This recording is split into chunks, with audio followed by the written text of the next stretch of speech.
Greetings, everyone. Welcome back to Praetor's Rejects for another episode of Tales from the Yawning Portal.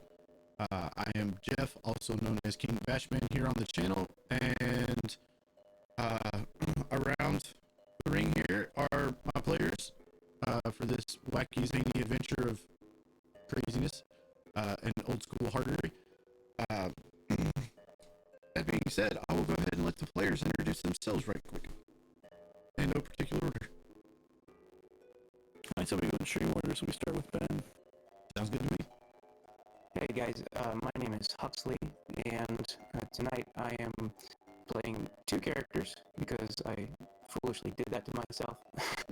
I'm playing Zosamos Beki, an ex-mercenary paladin from the distant land of Chelt, and I'm also playing someone named Osric Thornbottom, who is a young man who Zosa is attempting to recruit to replace her on this merry band of warmongering fellows. I'm actually kind of disappointed you did the Zosa voice, but not the Osric voice. I can only imagine how it's like going in between those two. Yeah. I have to be Let's see. Borg.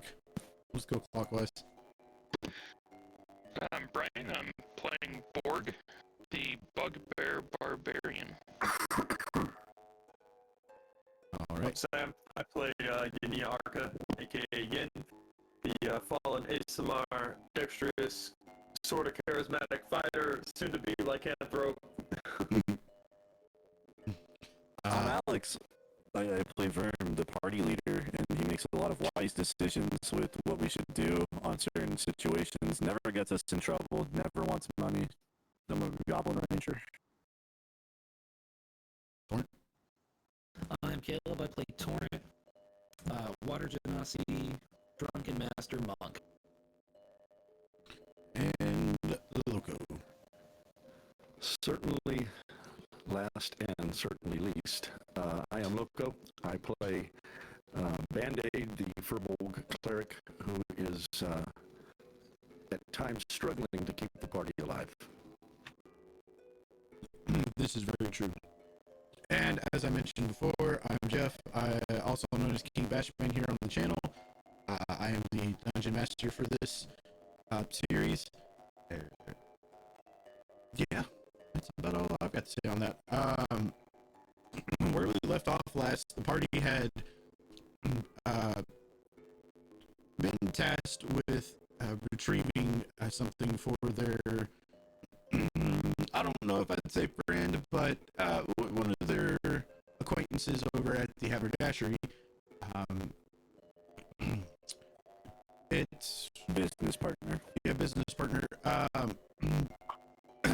A lot of information wasn't really forthcoming until they got to the peak of the split mountain, and then they probably promptly found out why Zeke tasked them to do this instead of doing it himself. They managed to fell the rocks with some help from a new character on the channel, Zorik.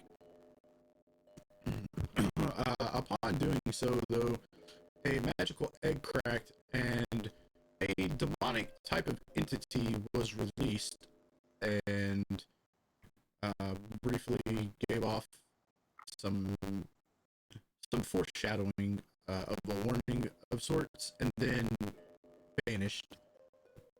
The party made their way back to the Yawning Portal Tavern after heading back to the haberdashery and essentially turning in the quest for rewards. And that is where we left off, and that is where we will pick up.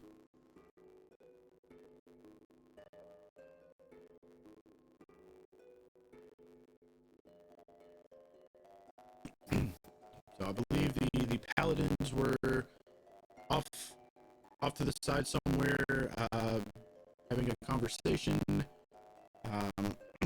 Since that player is not here, I will just say you all have your conversation, and Zorik bids you all farewell and makes their exit from the tavern in search of the next quest.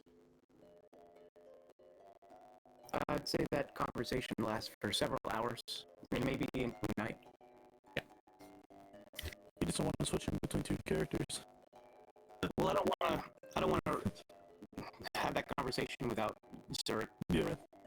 And maybe we could do like a flashback. If she comes back at some point, we can flash back to that conversation. Do like a WandaVision show, just between Story and in the meantime, Sosa has left you guys with this little halfling who is, I swear to God, he's doing his best to make a good first impression.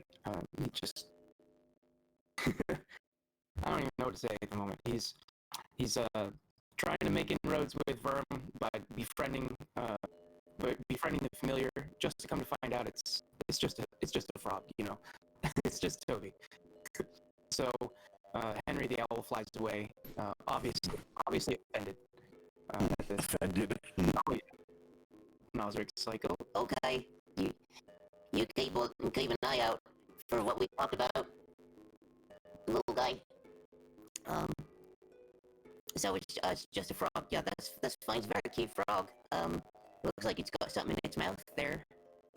Is it chewing gum or something? Does he have teeth? Do frogs have teeth? I don't think frogs have teeth.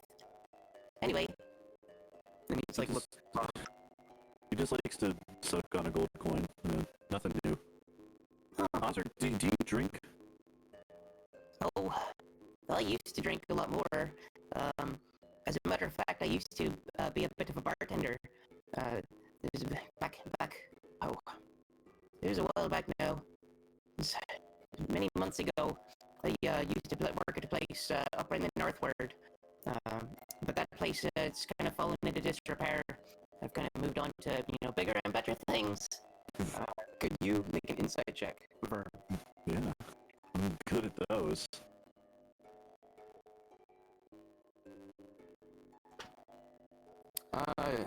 You get the sense he's not giving you the whole story. He looks like it's a topic he doesn't really want to talk about. I'm gonna go to Durnan and I'm gonna get that dwarven ale. The one that hits a little too hard. Good stuff. I'm gonna slide it to Osric at the table. While you're gone, Osric is talking to Yenia for a bit. Yeah, there. Oh, Yenia is not there? I went to the archives. Did you just leave then? Because I believe you said hi to. Yeah, I said hello and welcome, and then went and said goodbye to Zosa, just in case I didn't see her again.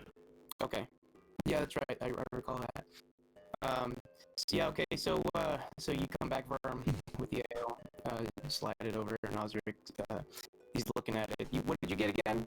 What did you get? Dwarven ale. Yeah, Osric doesn't know, but it was the dwarven ale. Let me pull up Osric's character sheet. The good stuff. We'll make a Constitution saving throw. All right. Oh, as a matter of fact, can we put Osric on the combat tracker real quick? Because I want to make sure he's got his little bonuses and stuff on.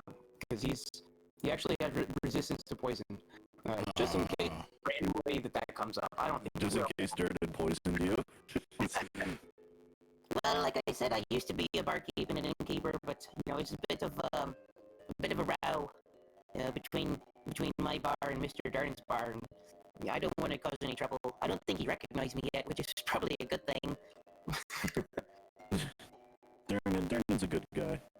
Oh yeah, he's a great bartender. I heard he's a skilled fighter as well. Yeah, we did see that firsthand. Give me just a second to throw the I'll be right back. stuff on.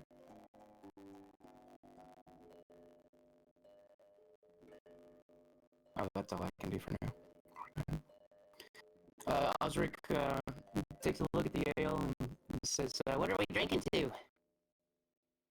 Are we drinking to fresh new prospects and a new beginning for a young and chipper new employee of this little company? What is it exactly that you do anyway? He picks a perfect time to leave. I'm back. I got back just in time. Get away. We do questionable things. Is something to say, the least. No, Mrs. Mosbecki wasn't exactly very forthcoming with all of the details. She told me that you guys are searching for something, and that's what's brought my interest. I used to have a group of fellas that I worked with, and we spent a bit of time here in town on a bit of a. And he kind of rolled his eyes for a second. It's like, Shall we say, a money heist, something like that. Nothing untoward or illegal, of course, although we did get arrested a time or two. But you know, that's all in good fun, right? Listen, Jeff, just so you know, the audio is really staticky. Yeah, I don't know what the issue there is.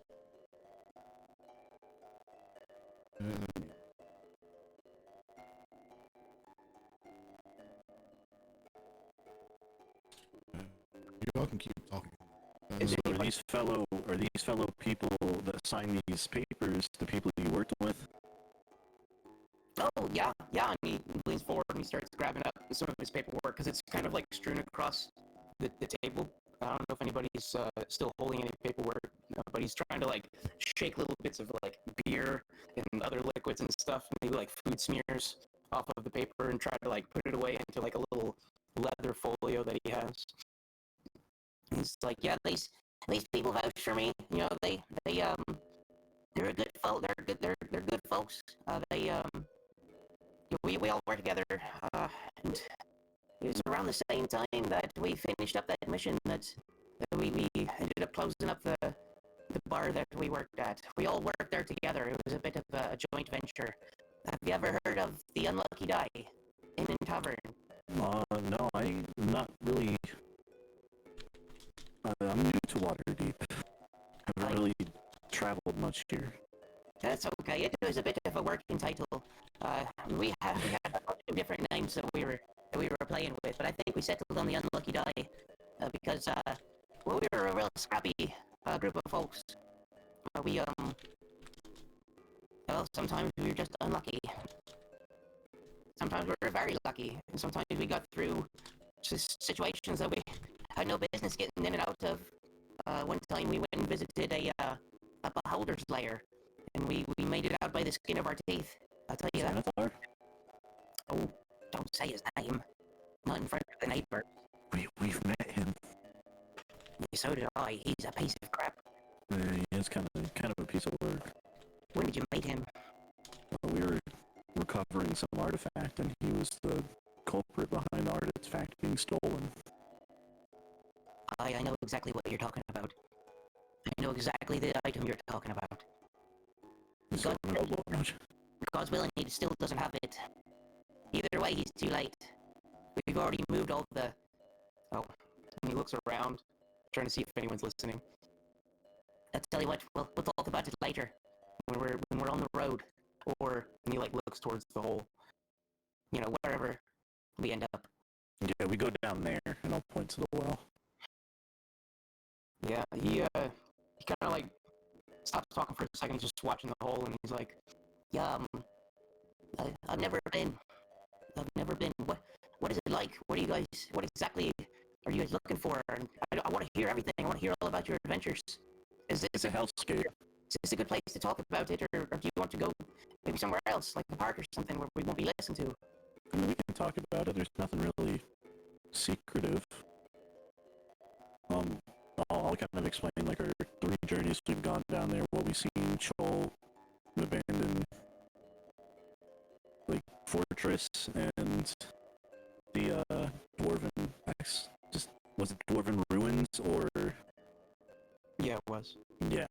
I'll explain all that. And then I'll talk about the long sword or the black blade that we're looking for, and that we haven't really found any clues, but hopefully the lower we get, we'll get more. About halfway through your explanation, Osric kind of pipes up with his eyes, and he's just like looks around, and he's looking at everybody in the group, and he says, "Wait a minute, Where is the girl that was here a bit earlier? She was talking about some kind of research project she was working on. I wanted to see if I could help her out. See, I used to work in a library, you see, and I've always been good with research and stuff, and books, finding information, a bit of an information broker, you could say. I'm betting I could help her out, whatever it is. Osric. Working on. Osric, that's your name, right? I am Osric Thornbottom. he does it. Have you ever dealt with lycanthropy? Lycanthropy. And his eyes widen, I'll kind of go into a hush about this. and He says, I have, as a matter of fact. I have a bit of a story to tell about that. So you see, when I say we, I'm talking about my old boys. We used, when we worked at the Unlucky Die, a part of the issue that we had with the place was that we had a bit of a rat problem. And we had one of our boys, his name was Lionel. It was pretty funny too, because I used to call him Lionel, and he hated that. He was a good man, very, very wise. He was a giant, tall cat creature.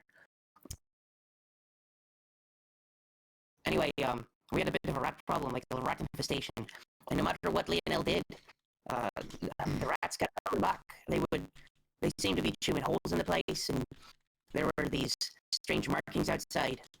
And we were stumped. We did everything right. We were doing everything according to what the guilds required.